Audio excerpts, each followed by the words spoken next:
Well, good afternoon. I'm Father David. Thank you for joining me for Disciple Time today as our focus is making our resolutions accountable. So, I want to talk about the Army a little bit for this one. So, when I was in the Rangers, one of the ways we'd practice accountability was by punishing an entire chalk or squad for the weaknesses and the mistakes of one individual. So, if someone didn't shine their boots and came to formation and their uniform wasn't starched and pressed, the whole squad that person belonged in would get punished until that person's boots and uniform were up to speed. And let me tell you, when that happens, you better believe for every follow up formation, someone's going to make real sure that that person's boots and uniform is looking top notch.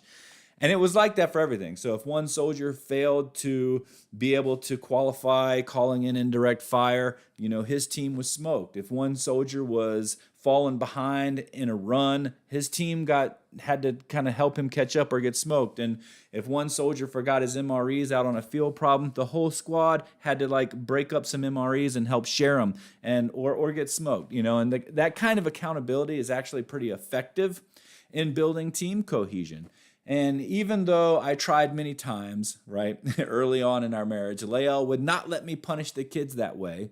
But there were times, I must admit, out of my brainwashed consciousness, when I saw one job not done, I would get all the kids going on cleaning in the house. And sometimes I still try to do that.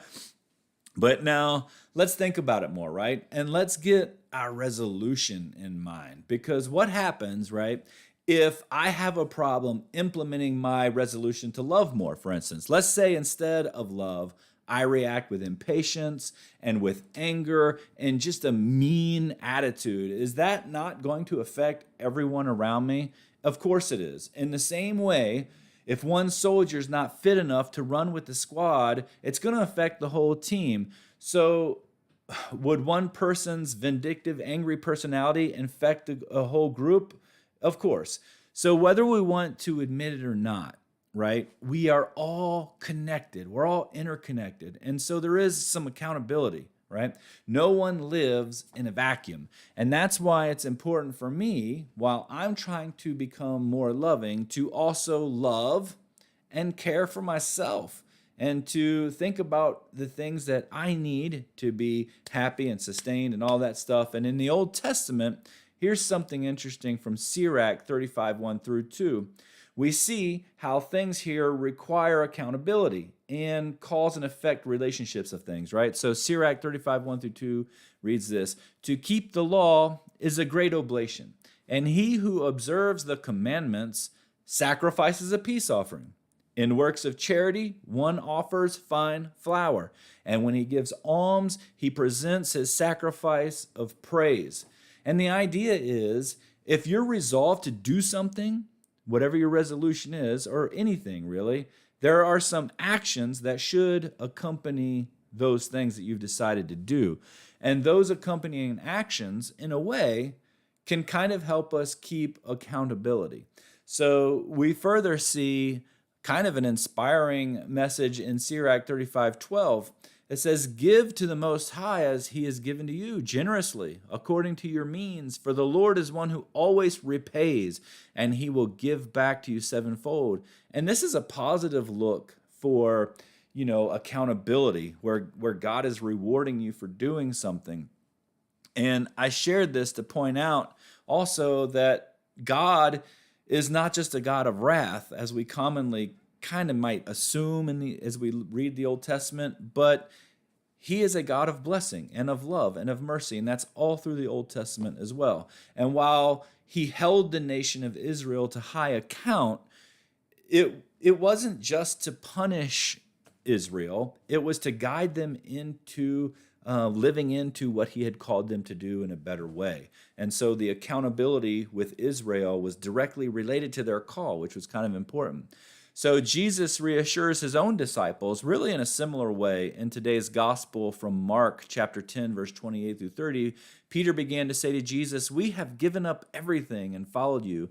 Jesus said, Amen, I say to you, there is no one who has given up house or brothers or sisters or mother or father or children or lands for my sake and for the sake of the gospel, who will not receive 100 times more now in this present age.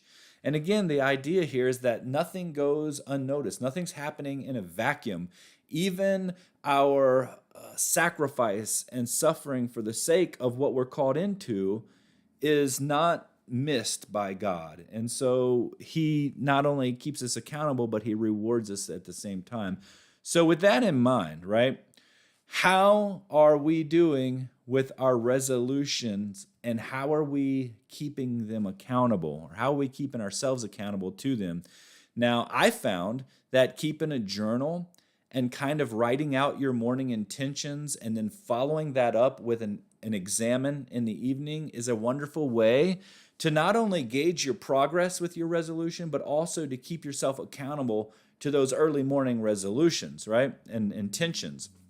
And if you want to take that accountability to the next level, then you could get an accountability partner. And in fact, that's exactly what we did in the Rangers. Everybody had a battle buddy.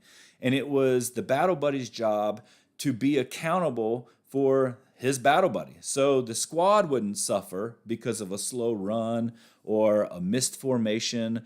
But more importantly, the battle buddy was the guy that knew it was his job to carry you when you fell down in the field.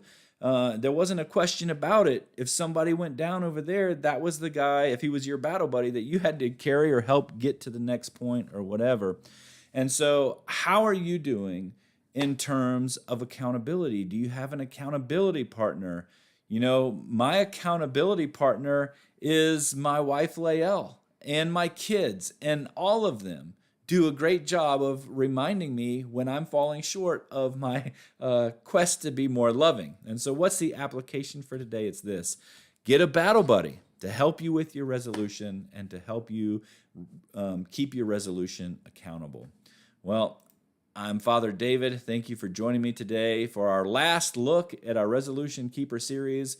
Next week, we'll be moving into a whole new thing, the Chosen series. We're looking forward to that, and we'll see you then.